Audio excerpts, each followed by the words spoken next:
प्रयास में, हमारे अपने प्रयास में कमी रही हो, लेकिन एक बात जो बिल्कुल क्लियर है कि इस बार का जो चुनाव हुआ है वो कई मायनों में अप्रत्याशित चुनाव है। पहली बार बिहार में 10-10 हज़ार रुपये देकर वोटों को प्रभावित किया गया है। और पहले तो मैं ये कह रहा था, आप में से कुछ लोगों का मानना था कि ये कह रहे हैं इसलिए कि चुनाव हार गए, लेकिन आप देखिए कि जो परिणाम जनता का दिया हुआ परिणाम नहीं है, उसी का कारण है कि 202 विधायक लेकर मुख्यमंत्री बने नीतीश कुमार 3 महीना के अंदर पद छोड़कर जा रहे हैं, क्योंकि उनको भी मालूम है कि जो परिणाम आए हैं ये उनके लोकप्रियता का और सरकार के अप्रूवल का नहीं है, ये मैन्युफैक्चर्ड रिजल्ट है, जो कि 10,000 रुपये के प्रभाव से सरकारी तंत्र का दुरुपयोग करके इलेक्शन कमीशन की मदद से लिया गया है। तो जिन लोगों ने इस परिणाम को लाने में अपनी भूमिका अदा की है वो भाजपा के लोग हैं, भाजपा के दिल्ली के बैठे हुए लोग हैं। तो अब वो ये चाहते हैं कि परिणाम हमारी वजह से आया है तो गद्दी पर भी हम बैठें। तो मैंने 2 भविष्यवाणी पहले की थी। एक ये कहा था कि नीतीश कुमार 25 के बाद मुख्यमंत्री नहीं रहेंगे, और दूसरा कहा था कि इनको 25 सीट नहीं आएगा।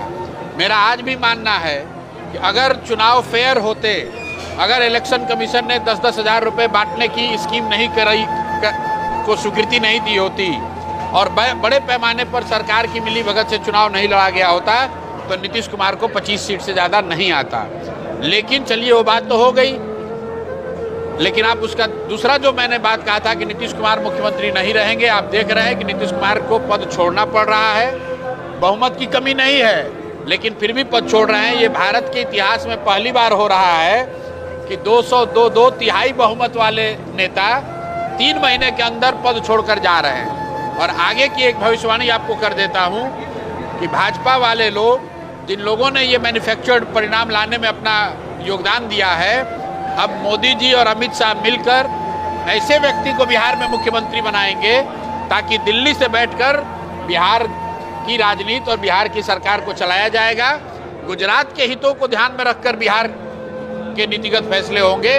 और बिहार में जो अभी भ्रष्टाचार है, बिहार में जो अशिक्षा है, बेरोजगारी है, पलायन है, उसमें कोई सुधार नहीं होने वाला है। आप लिख के रख लीजिए, कोई सुधार अभी आपको 3 महीने में नहीं दिखा है। आने वाले 5 वर्षों में कोई परिवर्तन नहीं होगा। और मोदी जी अब आपको लोकसभा के चुनाव से पहले मिलने वाले नहीं हैं। तो आप चाहे अरवा चावल खाते हैं या उसना चावल, अपने बच्चों की चिंता खुद कीजिए, सीट बेल्ट बांध लीजिए। भ्रष्टाचार बढ़ेगा, बेरोजगारी बढ़ेगी, सिलेंडर नहीं मिलेगा। उसना और अरवा चावल का भाषण सुनने के लिए लोकसभा के लिए इंतजार कीजिए।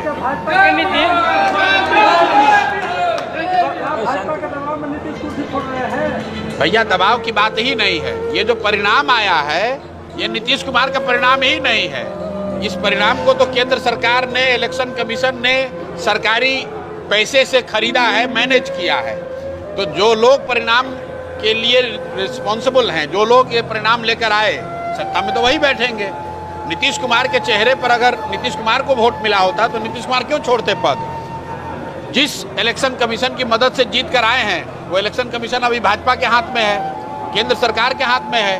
तो केंद्र सरकार ने अपना उस प्रयास का, उस अपने प्रभाव का इस्तेमाल किया है और अपने लोगों को कुर्सी बैठाएंगे। क्या करेंगे प्रशांत किशोर आगे? भाई ऐसा है, हमको अपनी रणनीति बनाने की जरूरत नहीं है। इसलिए नहीं है कि लोकतंत्र में जब चुनाव होता है तो जनता ही सबके लिए निर्णय कर देती है। चुनाव से पहले मुझे अपनी भूमिका तय करनी थी, अपनी रणनीति बनानी थी। लोकतंत्र के इस चुनाव में जनता ने जनसुराज की प्रशांत किशोर की भूमिका तय कर दी। सिर्फ जनता ये नहीं चुनती है कि कौन सत्ता में बैठेगा, जनता ने ये भी चुना कि विपक्ष में कौन बैठेगा। तो जनता ने बिहार में नीतीश कुमार और मोदी अमित शाह को सत्ता में बैठाया है, आरजेडी को विपक्ष में बैठाया है, और जनसुराज को, प्रशांत किशोर को कहा है कि आप सड़क और समाज में जिस ईमानदारी से पहले लगे हुए थे उतनी ही ईमानदारी से आगे लगे रहिए, जनता की आवाज़ बने रहिए। तो हमारी आगे की जो भूमिका है, हम आपका स्कूल नहीं सुधरवा सकते हैं, हम आपका अस्पताल नहीं सुधार सकते हैं, आपकी गरीबी दूर नहीं कर सकते हैं, रोजगार नहीं दे सकते हैं, क्योंकि जनता ने वो अधिकार नहीं दिया है। लेकिन इतना जरूर कहेंगे कि हम आपके साथ, आपके बच्चों के साथ खड़े हैं। अगर इस व्यवस्था के माध्यम से कोई आपके साथ अन्याय होता है, व्यवस्था आपके साथ अन्याय करता है, तो आपकी आवाज बनकर आपके साथ खड़े होंगे। जदयू एमएलसी नीरज कुमार ने कहा है कि प्रशांत किशोर का अब तंबू और टेंट कहाँ गया, कोर्ट ने भी फटकार लगा दी है। अब भाई हर व्यक्ति के सवाल बात का जवाब देना जरूरी नहीं है। टेंट तंबू अगर कम दिख रहा है तो आपको बढ़िया हॉल दिख रहा है।